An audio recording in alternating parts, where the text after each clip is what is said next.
આજે આપણે જઈશું કાળકા માતા એટલે કે મિની પાવાગઢ. કાળકા માતા ટેકરાના દર્શને મહાકાળી માતાજીનું એક મસ્ત મંદિર આવેલું છે, જ્યાં જવા માટે નદીમાં થઈને જંગલમાં થઈને અમે જઈએ છીએ. એક બાણો છે અમારા ગામનો, કુલદીપભાઈ છે પાછળ. આ જંગલમાં થઈને ચાલીને જવાની બહુ જ મજા આવે છે. એકદમ કુદરતી વાતાવરણ, સરસ એકદમ ચોખ્ખી હવા. અહીં પહેલાં ચાણી બોરની બોયડીઓ હતી, અમે બહુ ખાધેલા, પણ અત્યારે કોઈ શું છે નહીં. જોવા અમે ચાલતા ચાલતા 20-25 મિનિટ ચાલ્યા પછી આવી ગયું છે મંદિર.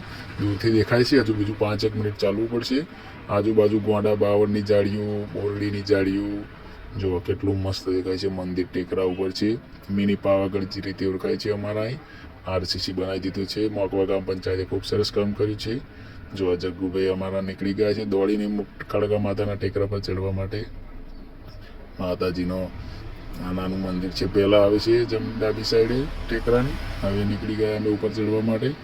20-25 પગથિયા પાર કરીને અમે ઉપર આવી ગયા છે. હા, હિરલબેન, હાર્દીબેન, જગુ, આગળ કુલદીપભાઈ છે. જો આ કેટલું સરસ વાતાવરણ છે.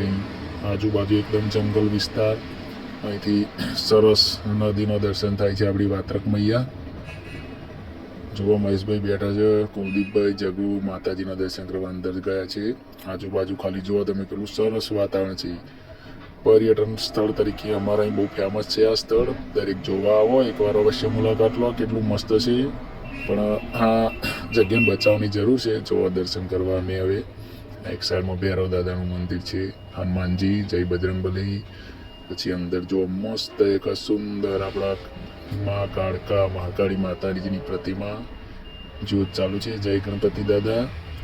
એકદમ મસ્ત સરસ જગ્યાએ કુદરતી વાતાવરણમાં મંદિર આવેલું છે. જુઓ ઉપર શીડ મારેલું છે. દર રવિવારે ખૂબ જ ભીડ હોય છે. સુખડીનો પ્રસાદ લાવે છે બધા. આજુબાજુના ગામના ભક્તો બાધા રાખી હોય, માનતા રાખી હોય. અમે પણ બટાકા પૌવાના છાશનો નાસ્તો લઈને આવ્યા હતા ગામના બાળકોને લઈને. જો ગામના બધા મિત્રો, ભાઈઓ, સરસ મજા આવી.